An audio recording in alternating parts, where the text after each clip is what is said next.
नमस्कार दोस्तों, आज हम चर्चा करेंगे पांडव तथा द्रौपदी के वनवास व अज्ञातवास के विषय में। तो चलिए शुरू करते हैं।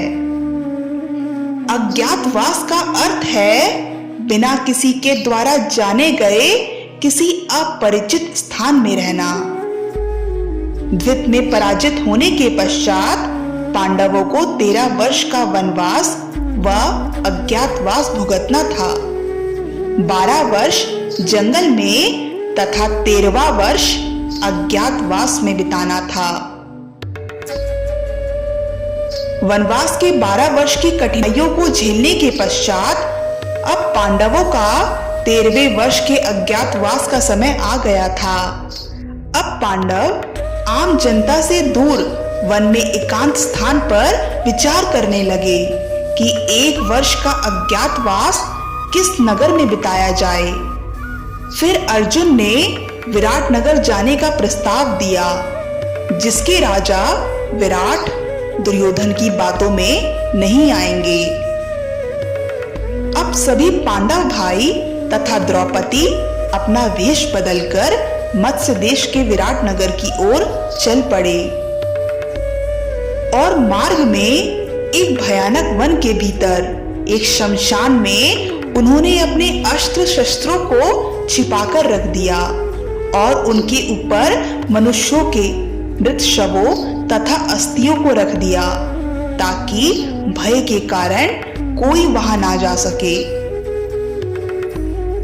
पांडव सहित द्रौपदी ने विराट नगर जाने से पूर्व ही अपना नाम व अपनी पहचान बदल ली थी। इस समय युधिष्ठिर कंक नामक ब्राह्मण बने थे, जो राजा की द्वित में सहायता करते थे। भीम भल्लव नामक रसोइया बने थे।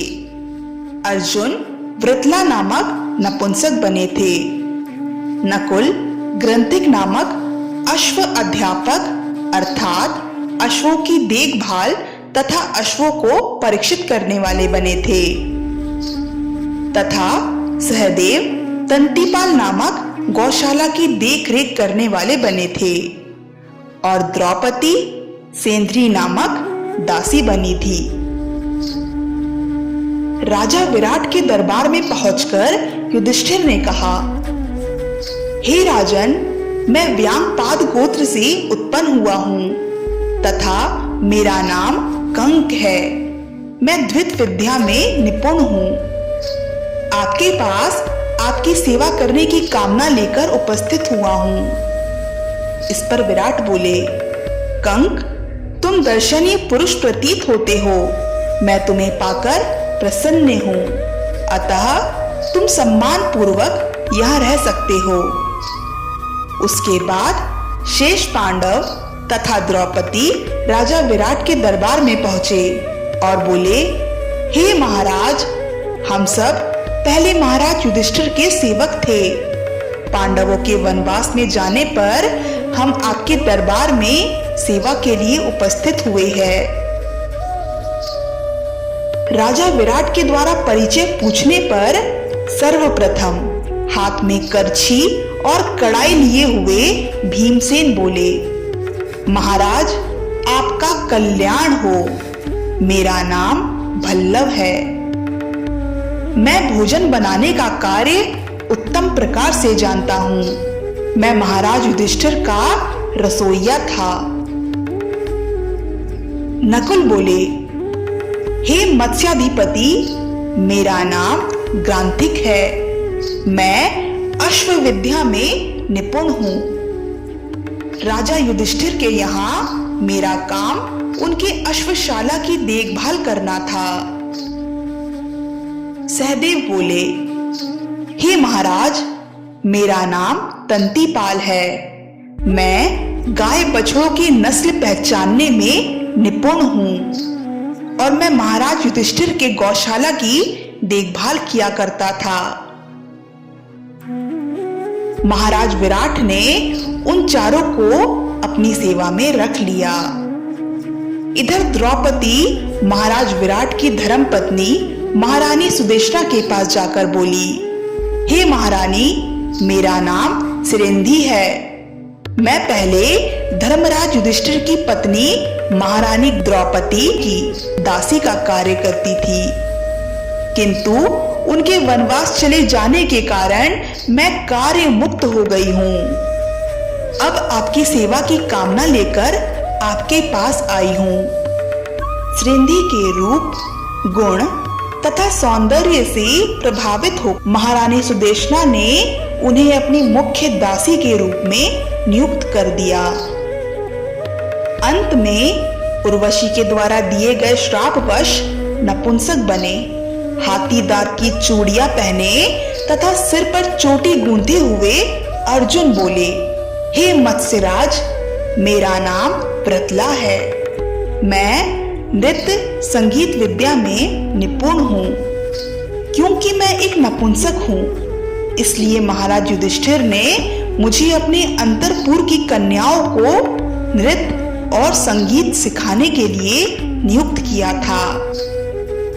वृत्ला के नृत्य संगीत के प्रदर्शन से प्रसन्न होकर महाराज विराट ने उन्हें अपनी पुत्री उत्तरा की नृत्य संगीत की शिक्षा के लिए नियुक्त कर दिया।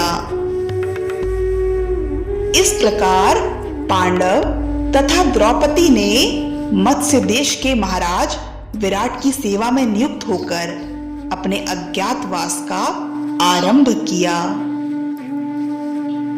फिर पांचों पांडव तथा द्रौपदी विराटनगर के महाराज तथा महारानी की चाकरी में लग गए। अब राजा के दरबार में पांडवों को अलग अलग कामों के लिए नियुक्त किया गया था।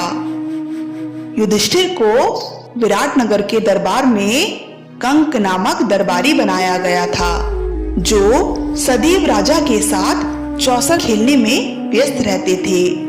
भीम भल्लव नाम से रसोई घर के मुखिया बन गए और कुश्ती लड़कर राजा का मन भी बहलाते थे।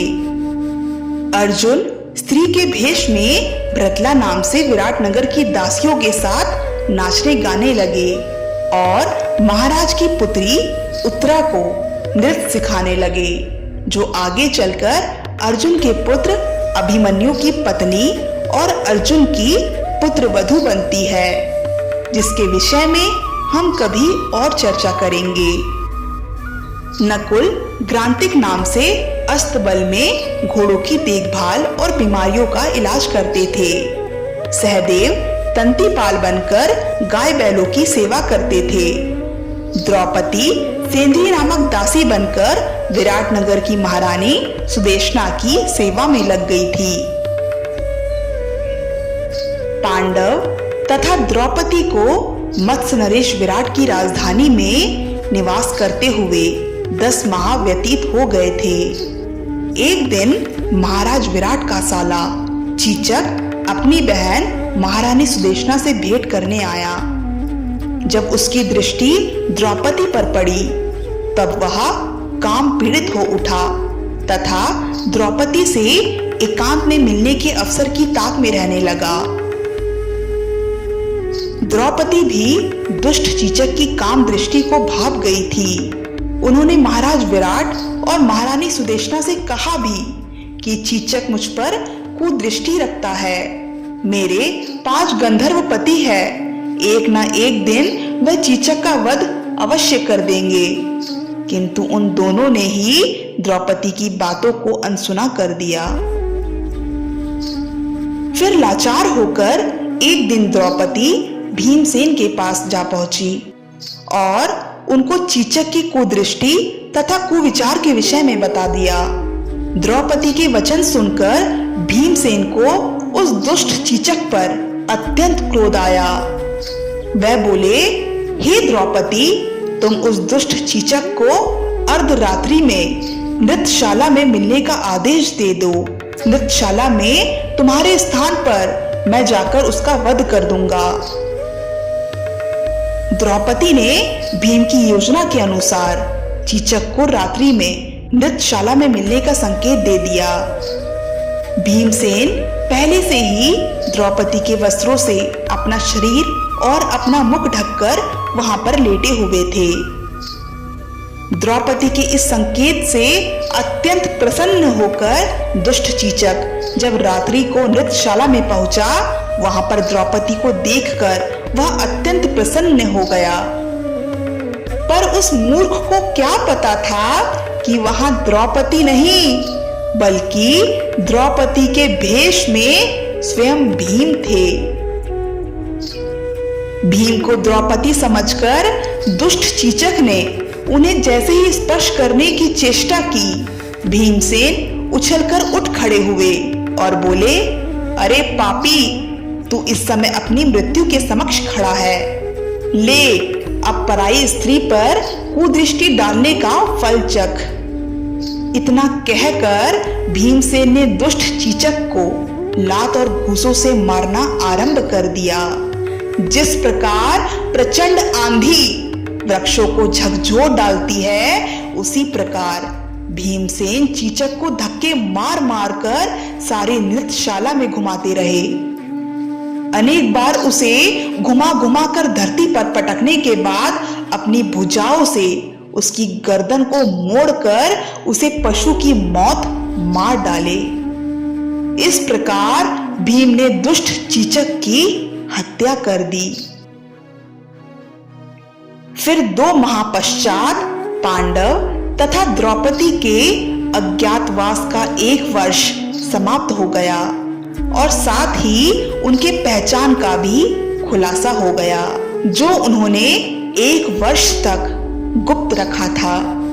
जब महाराज विराट को पांडव तथा द्रौपदी के विषय में ज्ञात हुआ, तब वो बहुत ही ज्यादा शर्मिंदगी महसूस करने लगे। तब कंक अर्थात महाराज युधिष्ठिर ने राजा विराट से कहा, महाराज विराट, आप तनिक भी शर्मिंदगी महसूस ना करें, क्योंकि इसमें आपका कोई दोष नहीं है। ये तो हमारा अज्ञातवास था जो हमें भुगतना ही था। इतने दिनों तक आपके राज्य में रहकर हमें बहुत प्रसन्नता हुई, इसके लिए आपका बहुत बहुत धन्यवाद। फिर महाराज विराट ने 5 पांडव सहित द्रौपदी का सम्मान सत्कार किया। अर्जुन के पुत्र अभिमन्यु भी अपने माता पिता से भेंट करने वहां पहुंच गए।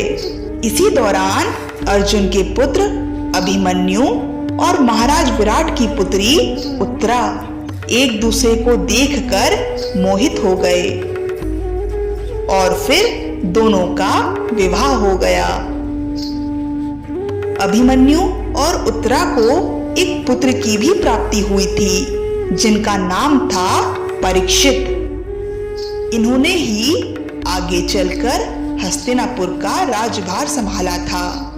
महाराज परीक्षित ने ही हस्तिनापुर के वंश को आगे जारी रखा था। तो ये थी दोस्तों पांडव तथा द्रौपदी के वनवास व अज्ञातवास के विषय में। आज के लिए बस इतना ही। अगली वीडियो में हम महाभारत से जुड़े कई और महत्वपूर्ण घटनाओं पर चर्चा करेंगे। तब तक के लिए धन्यवाद।